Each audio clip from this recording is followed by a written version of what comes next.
இந்த sudden change Akash கிட்ட நான் எதிர்பார்க்கவே இல்லை அம்மா. எப்படியோ ஒரு வழியா ஆகாஷ் காதல மறந்துட்டான். ராகு மாதிரி அதுல அடிக்ட் ஆகல, அதனால எவ்வளவு டென்ஷன் எல்லாருக்குமே.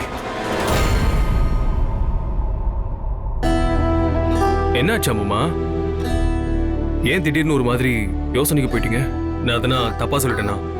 இல்லங்க, காதல் ஒரு தப்பான விஷயமே இல்ல தெரியுமா? என்னோட அம்மா அப்பா கூட ஒருத்தர் காதலிச்சு கல்யாணம் பண்ணிக்கிட்டவங்க தான்.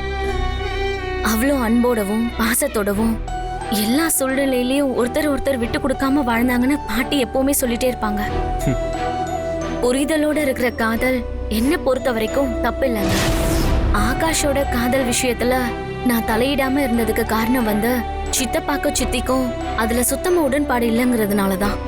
இல்லனா நான் ஆகாஷோட லவ்வுக்கு நிச்சயமா சப்போர்ட் பண்ணிருப்பேன்.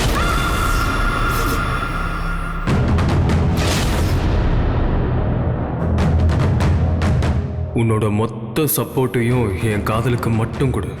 ஆகாஷ் அந்த குடும்பத்தோட சேர்த்து வைக்கிறத பத்தி நீ யோசிக்கவே யோசிக்காத. நான் அதுக்கு விட மாட்டேன்.